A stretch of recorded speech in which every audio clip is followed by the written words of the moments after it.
ke partisipan kekristenan dulu ikhwah, karena ini waktunya adalah bertanya kepada Islam. Topiknya ini mengenai pewahyuan Al-Quran. Sesi berikutnya baru standby yang Islam. Silakan dari kekristenan. Ini apakah Kristen ini Kristen? Coba aku buka dulu mute-nya ya. Silakan. Ya. Dari Kristen ya. Siap, Kristen. Oke, siap.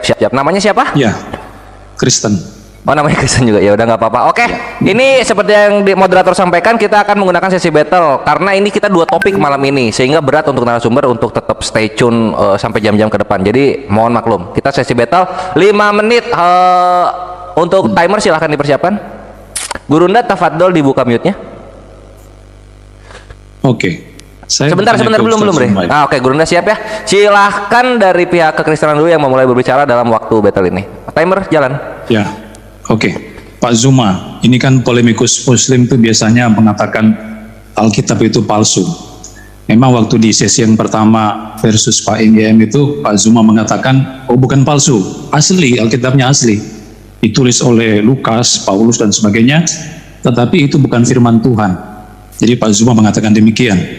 Nah sekarang saya mau merujuk kepada Ali Imran ayat 3 yang mencatat bahwa kitab-kitab sebelumnya, sebelum Quran itu, Taurat dan Injil itu benar.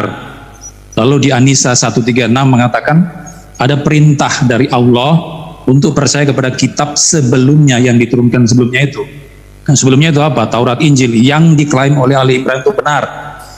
Nah sekarang pertanyaannya, bagaimana Pak Ustadz mau melaksanakan perintah An-Nisa 136 itu, sementara Anda sendiri mengatakan kitabnya Kristen itu, Injilnya Kristen itu bukan firman Tuhan yang ada sekarang ini, itu bukan firman Tuhan. Lalu bagaimana Anda bisa melaksanakan perintah dalam An-Nisa 136 itu?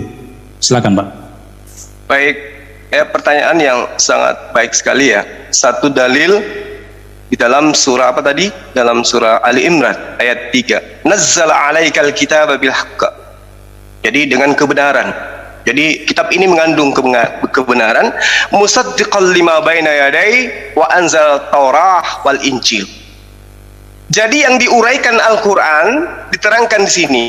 Allah mewahyukan kitab Al-Quran kepadamu Muhammad yang mengandung kebenaran, membenarkan kitab-kitab sebelumnya dan menurunkan Taurah dan Injil.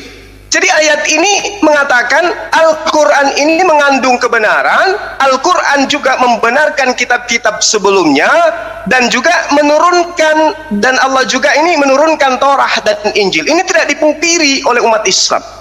Jadi dari informasi Al-Quran menerangkan bahwa Al-Quran ini membenarkan kitab-kitab terdahulu. Bagaimana dengan kitab terdahulu? Allah juga menjelaskan dalam ayat Al-Quran, diterangkan innal ladina yaktumuna ma anzalallahu minal kitab wa yastaru bihi thamanan qalila. Jadi kitab-kitab terdahulu itu dibenarkan oleh Allah. Nah, pembenaran ini itu ruang lingkupnya bukan berarti kitab tersebut itu benar. Dalam arti kata tidak akan mungkin diselewengkan oleh orang-orang yang didatangkan kepada mereka. Bukan begitu. Kebenaran yang dimaksud adalah bahwa kaum terdahulu itu telah diberikan kitab Torah dan juga Injil kepada mereka. Namun diurai kemudian oleh Allah bahwa mereka ini kaum terdahulu gemar kemudian menyembunyikan apa yang didatangkan oleh Allah kepada mereka. Ini yang perlu sahabat pahami. Ya ahlal kitab lima takfuruna bi ayatillah wa antum tashhadun. Hai ahli kitab, mengapa engkau mengingkari ayat-ayat Allah padahal kamu mengetahui kebenarannya? Ya ahlal kitab lima talbisunal haqqa bil batil wa taktumul haqqa wa antum ta'lamun.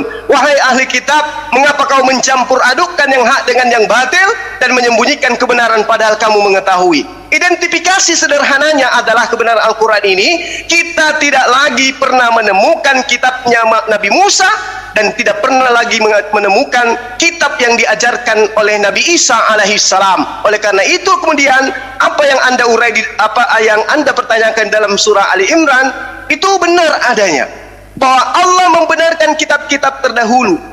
Ya, kitab yang dimaksud di sini adalah Injil Taurah. Oleh karena itu Islam beriman kepada kitab ini.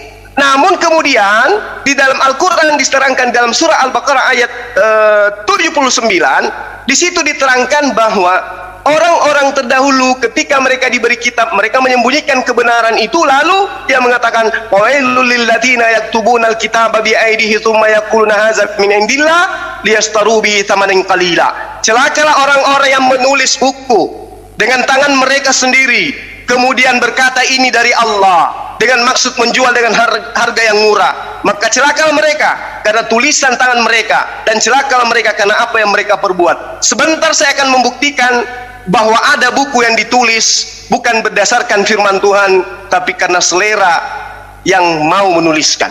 Demikian.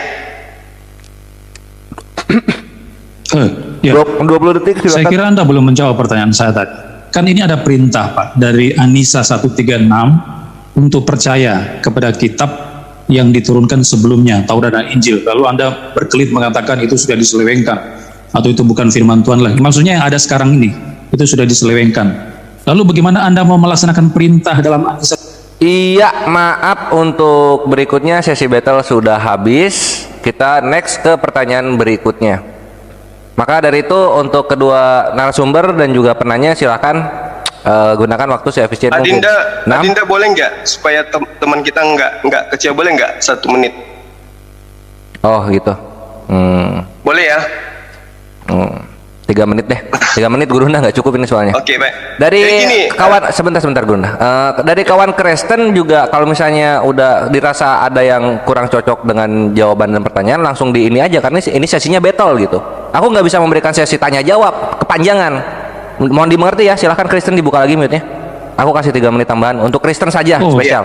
Silakan. Betul ya. Saya pikir tadi tanya jawab. Itu dia makanya. Ayo. ya. Sorry. Tadi surah apa tadi? An-Nisa ayat berapa ya? An-Nisa 136 itu kan perintah untuk percaya kepada kitab-kitab sebelumnya. Nah sekarang faktanya yang ada sekarang Injil dan Taurat itu katanya sudah diselewengkan oleh Ustaz Zuma itu tadi. Nah bagaimana mau melaksanakan perintah An-Nisa 136 itu? Iya. Jadi di dalam ayat ini dikatakan ya ayyuhalladzina amanu aminu billah wa rasulih. Jadi ini adalah perintah. Wahai orang-orang beriman, tetaplah beriman kepada Allah dan Rasulnya, yaitu Muhammad SAW, dan kepada kitab Al-Quran yang diturunkan kepada Rasulnya, serta kitab yang diturunkan sebelumnya. Nah, memang kami beriman kepada kitab itu, kami beriman. Kami tidak mengingkari bahwa adanya kitab yang pernah diberikan oleh Allah kepada nabi-nabi terdahulu, itu tidak ada. Kami beriman, kitab itu ada. Kami tidak pernah mengingkari itu.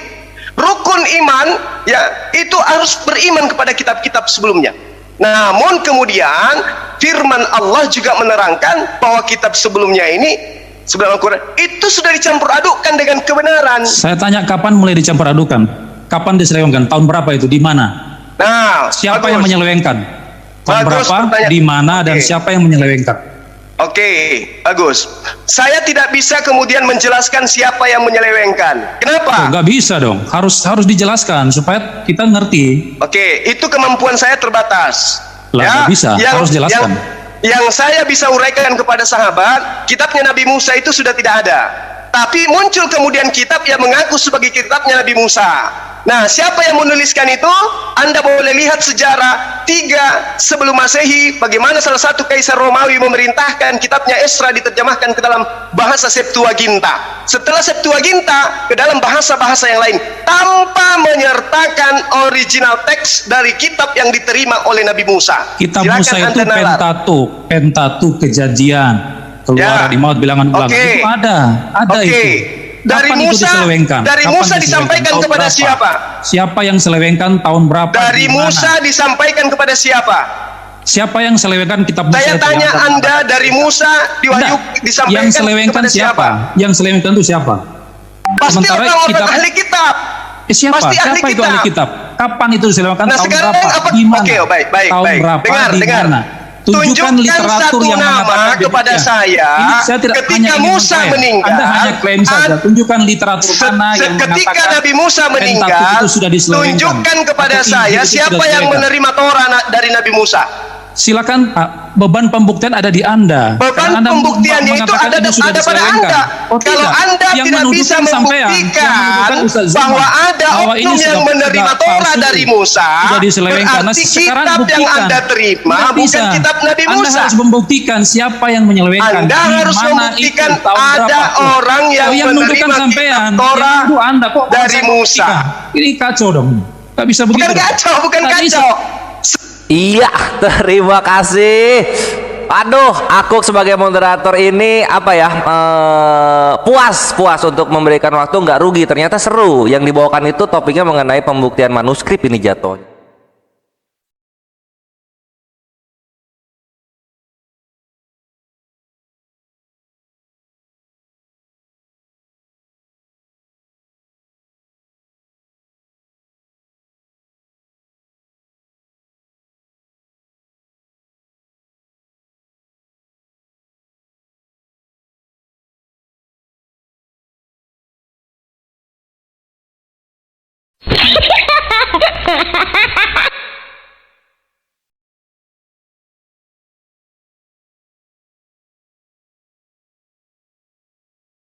Iya, terima kasih. Ini sangat sengit sekali battle kali ini ya. Dan ini bisa menjadi ibroh juga pelajaran bagi kita yang menyimak bagaimana pembuktian itu harusnya berlaku begitu. Karena begini, aku nyampein dulu sesuatu, harus ada objektivitas di sini. Dalam asas hukum itu ada namanya actori incombit, onus probandi. Siapa yang mendalilkan, dia yang membuktikan. Siapa yang mendalilkan, dia yang membuktikan. Siapa yang mendalilkan, dia yang membuktikan. Thank you for the happiest year of my life.